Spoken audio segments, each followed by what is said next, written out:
L'école, à l'époque du Covid-19, c'est aussi voir ce qui se passe du côté des parents. Et à cette fin, nous allons voir Marie qui est une enseignante spécialisée, mais qui est aussi une maman. Et nous allons voir avec elle quelles sont ses difficultés, quels sont ses besoins. Bonjour Marie. Bonjour.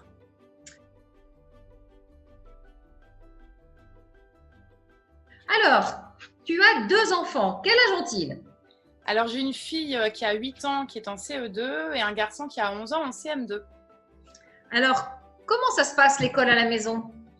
C'est pas toujours évident, surtout les premiers jours, mais les enseignants se sont très vite adaptés, ils sont super. Le travail est envoyé par mail et il peut se faire sans avoir besoin d'être imprimé. Mes enfants travaillent avec leur cahier du jour.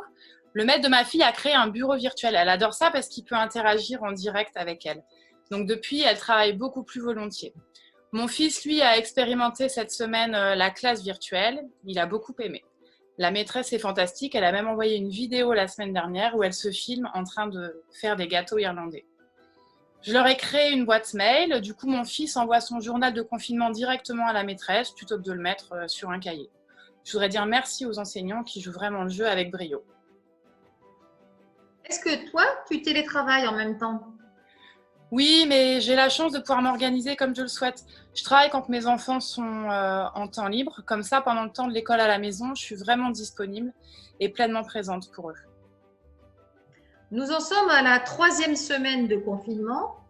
La continuité pédagogique, est-ce que tu aurais des astuces à nous faire partager pour faire en sorte que ça se passe bien? Alors, si mes enfants travaillent en même temps, ils se mettent plus à la même table, ça perturbait trop leur concentration. J'en installe un dans la cuisine et l'autre dans le salon, et puis je me partage. Je leur permets de regarder les programmes de Nations apprenantes sur France Télévisions, mais pas en même temps. J'utilise les rediffusions ou le replay. Comme ça me permet d'avoir 45 minutes en tête-à-tête avec chacun, et du coup, ils sont beaucoup plus efficaces. Mais alors, vous ne faites que travailler? Non, après le reste de la journée, on essaie de faire un peu de sport. On a téléchargé une application pour faire des cours de fitness. On fait ça tous les jours après le goûter en famille, on rigole beaucoup. On essaie de limiter les temps d'écran, même si c'est pas facile. Et puis, on fait des jeux de société. Et dès que le temps le permet, comme on a la chance d'avoir un jardin, ils vont jouer dehors. Les enfants appellent aussi leurs copains-copines en visio quand c'est possible, histoire de garder le contact. Voilà. Et puis, on leur laisse aussi des temps où ils peuvent s'ennuyer, comme en temps normal. Parce que même s'ils mettent la main à la pâte, il faut continuer à faire tout le reste. Mais écoute, merci Marie de nous avoir expliqué qu'il ne faut pas culpabiliser, ne pas se mettre la pression et puis suivre ses enfants et profiter de ces bons moments. Merci. Merci. Merci Patricia.